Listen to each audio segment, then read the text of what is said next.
സോണിയ ഒരു കാര്യം ചോദിച്ചു. സോണിയ ഉന്നയിച്ച ഒരു ആരോപണം, സോണിയ നേരിട്ട ഒരു സംഭവമാണത്. ആ ആരോപണത്തിൽ ആരോപണ വിധേയൻ ആരാണ് എന്ന് സോണിയ പറയുന്നില്ല. പക്ഷേ അത് കേൾക്കുന്നവർക്ക് വളരെ പെട്ടെന്ന് അത് ആരാണ് എന്ന് കണ്ടെത്താൻ കഴിയും. പക്ഷേ സോണിയ അത് പറയാത്തിടത്തോളം അയാൾക്കെതിരെ വിരൽ ചൂണ്ടപ്പെടുന്നില്ല. ഒരു പരാതി കൊടുക്കാൻ ഈ സിസ്റ്റത്തിന്റെ നിഷ്പക്ഷതയില്ലായ്മ സോണിയ തടയുന്നു. പക്ഷേ ഈ ആരോപണ വിധേയൻ ആരാണെന്ന് ചൂണ്ടിക്കാട്ടാൻ ശ്രമിക്കാത്തത് എന്തുകൊണ്ടാണ് സോണിയ? അതിന്റെ കാര്യത്തിലേക്ക് വരാം. ഇത് 2013 നടന്നൊരു സാധനമാണ്. അത് അന്ന് തന്നെ അദ്ദേഹം മാപ്പ് പറഞ്ഞിരുന്നു. ഈ കണ്ട കാലങ്ങളൊക്കെയും ഞങ്ങൾ സൗഹൃദത്തിലുണ്ട്. പക്ഷെ ഒരു സൗഹൃദത്തിനപ്പുറം ഒരു മെസ്സേജ് കൊണ്ട് പോലും ഒരു നെഗറ്റീവായിട്ടൊരു അപ്രോച്ച് എൻ്റെ അടുത്ത് വന്നിട്ടില്ല. അപ്പം ഞാൻ ആ സമയത്ത് എനിക്കത് മെൻ്റലി ഒരു ബുദ്ധിമുട്ടുണ്ടായി. എൻ്റെ ഹസ്ബൻഡിനോട് പറയുകയും അത് പരിഹരിക്കപ്പെടുകയും ഇനി സിനിമയിലേക്ക് എനിക്ക് പോകണ്ട എന്നുള്ളൊരു ചെറിയൊരു ഭയമൊക്കെ ഉണ്ടായിരുന്നു. ഒരു 2-3 കാര്യങ്ങൾ ഞാൻ പിന്നീട് വന്ന സാധനങ്ങളൊക്കെ മാറ്റി വെച്ചു. പക്ഷേ പിന്നീട് ഞാൻ അതിനെക്കുറിച്ച് മറക്കുകയും എനിക്ക് സിനിമയാണ് ഒരു തൊഴിലായിട്ട് കിട്ടിയത്. അതിനുള്ളൊരു സാഹചര്യങ്ങൾ പിന്നീട് വന്നപ്പം ചെറിയ ചെറിയ പടങ്ങളിൽ നിന്ന് എനിക്ക് കുറച്ച് ക്യാരക്ടർ ലീഡിങ് റോള് പല ആർട്ട് പടങ്ങളിലും വന്നപ്പോൾ എനിക്ക് സേഫായിട്ട് തോന്നിയെടുത്ത് എനിക്ക് സത്യസന്ധമായിട്ട് അഭിനയിക്കാൻ പറ്റുന്ന സ്ഥലങ്ങളിൽ ഞാൻ പോയി അഭിനയിച്ചു. അപ്പോൾ ആ സമയത്ത് ഇനി അത്രയും കാലങ്ങളും കടന്നുപോയി. ഇപ്പം ആ മനുഷ്യനുമായിട്ട് എനിക്ക് യാതൊരു അപ്പോഴും ഇല്ല ഇപ്പോഴും ഒരു പേഴ്സണൽ ഗ്രഡ്ജ് ഇല്ല.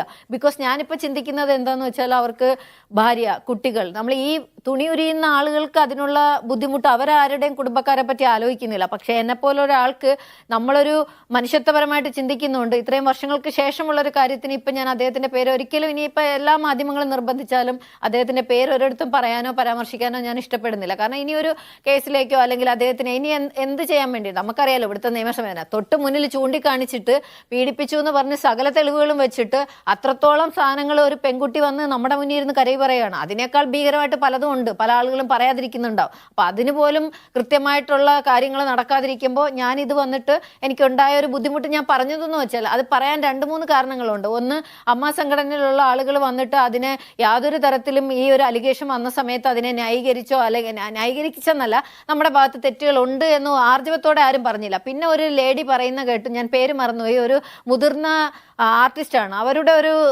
സ്റ്റേറ്റ്മെന്റ് ഞാൻ കേട്ടത് ഇതാണ്: ഈ പെൺകുട്ടികൾക്കൊക്കെ അഭിനയിക്കാതെ വേറെ വല്ല പണിക്കും പൊക്കൂടെ, എല്ലാവർക്കും അഭിനയിക്കണമെന്ന് എന്താണ് ഇത്ര ആഗ്രഹം എന്നൊരു മാഡം ചോദിച്ചു. അത് വളരെ എനിക്ക് അത് ഫീൽ ചെയ്തു. കാരണം അഭിനയിക്കാൻ വരുന്ന ഒരു കുട്ടിക്ക് ചിലപ്പോൾ ആഗ്രഹങ്ങളുണ്ടാവും ഒരു ആർട്ടിസ്റ്റ് ആവാൻ. അത് ജൂനിയർ ആവട്ടെ സീനിയർ ആവട്ടെ, അഭിനയം ഒരു കലയാണ്, അവർക്ക് ആഗ്രഹങ്ങളുണ്ടാവും. അതിന് സപ്പോർട്ട് ചെയ്ത് കൊടുക്കേണ്ടത് നമ്മുടെ ഒരു സിസ്റ്റത്തിൻ്റെയും കൂടെ ഒരു നിലനിൽപ്പ്, ഒരു സിസ്റ്റത്തിൻ്റെ ഒരു മാന്യതയാണ്. അപ്പം അങ്ങനെ അല്ലാതെ ഇപ്പം ഒരു കാര്യം പറഞ്ഞത് കൊണ്ടോ ഒരിടത്ത് ഒരു പ്രശ്നം ഉണ്ടെന്ന് പറഞ്ഞുകൊണ്ടോ അഭിനയിക്കാതെ വീട്ടിൽ പൊക്കോന്നാണോ പറയുന്നത്? ഇപ്പോൾ എല്ലാ മേഖലയിലും അങ്ങനെയാണോ? അവരുടെ തൊഴിലിടങ്ങളിൽ അവർക്ക് സേഫ്റ്റി ഇല്ലെങ്കിൽ അത് പറയുമ്പോൾ നിങ്ങളെന്നാൽ വേറെ പണി നോക്കി പോകുമെന്ന് പറയുന്നതാണോ? അത് അങ്ങനെ ഒളിച്ചോടേണ്ടല്ല. പിന്നെ വേറൊരു ലേഡി പറഞ്ഞു, ഒരു നടി പറഞ്ഞു, സിനിമാ മേഖലയിൽ അങ്ങനെയുള്ള സംവിധാനം അവർ നായികയായിട്ട് അഭിനയിച്ചതാണ്, അവർക്ക് ഇതുവരെ അങ്ങനത്തെ ഒരു ഇത് വന്നിട്ടില്ല. അപ്പൊ ആരും മിണ്ടുന്നില്ല, എല്ലാവർക്കും അറിയാവുന്ന കാര്യങ്ങൾ ആരും മിണ്ടുന്നില്ല. അപ്പം മിണ്ടാതിരുന്നപ്പോൾ എനിക്ക് തോന്നിയത് ഞാനടക്കം ട്രോമയിലേക്ക് പോയ പല സംഭവങ്ങൾ, ഇതൊന്നും അല്ല, ഈ 2013 നടന്ന സംഭവങ്ങളെക്കാളും ഭീകരമായ പല പ്രശ്നങ്ങളും ഞാൻ അഭിമുഖീകരിച്ചിട്ടുണ്ട്.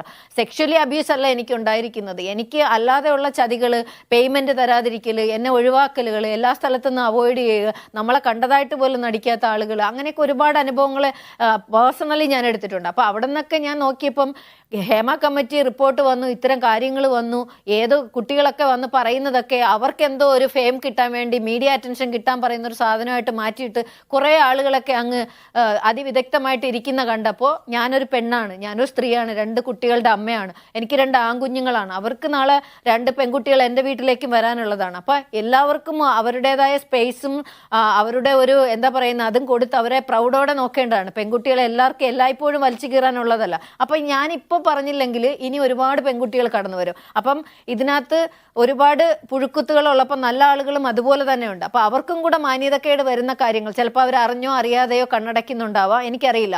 മേ ബി അറിഞ്ഞവരാരും മിണ്ടുന്നില്ല. അപ്പോൾ എനിക്ക് തോന്നി എനിക്കിത് പറയണം. നാളെ നമ്മൾ മരണപ്പെട്ടു പോകുന്ന മനുഷ്യന്മാരാണല്ലോ. അപ്പം ഞാനടക്കം ഇത്തരം കാര്യങ്ങൾ ഫേസ് ചെയ്തിട്ടുണ്ടെന്ന് പറയുന്നതിൽ അതൊരു അഭിമാന പ്രശ്നത്തിൻ്റെ എന്തെങ്കിലും ആയിട്ട് തോന്നിയില്ല. ഞാൻ എൻ്റെ മാതാപിതാക്കളോടും കുഞ്ഞുങ്ങളോടും എൻ്റെ സഹോദരനോടടക്കം ഒരു വാക്ക് ചോദിച്ചിട്ടാണ് ഇതിലേക്ക് വന്നത്. കാരണം എങ്ങാനും ഞാൻ പെർമിഷൻ എടുക്കാതെ ചാനലിൻ്റെ മുമ്പിൽ വന്ന് ഇത് പറയുമ്പോൾ എൻ്റെ വീട്ടുകാർ പെട്ടെന്ന് ഏതെങ്കിലും ഒരു സ്ക്രോൾ പോകുന്ന കണ്ടിട്ട് അവർ ടെൻഷൻ ആവണ്ടെന്ന് വിചാരിച്ചിട്ട് പറഞ്ഞൊരു കാര്യമാണ്. അപ്പോൾ നമ്മളുടെ സേഫ്റ്റിയും നമ്മളുടെ സെക്യൂരിറ്റിയും മാത്രമല്ല നോക്കുന്നത്, ഇനി വരുന്ന ഒരു തലമുറയ്ക്ക് വേണ്ടിയിട്ട് കൂടെയാണ് ഈ ഒരു തുറന്നു പറച്ചിൽ. അതുകൊണ്ട് മാത്രം എനിക്ക് മുമ്പുണ്ടായ അനുഭവത്തിലുള്ള ആളുകളെയൊക്കെ കൊണ്ടുവന്ന് അവരെ ഇപ്പോൾ ജയിലിൽ ഇടാന്നുള്ള അതിമോഹമൊന്നും എനിക്കില്ല.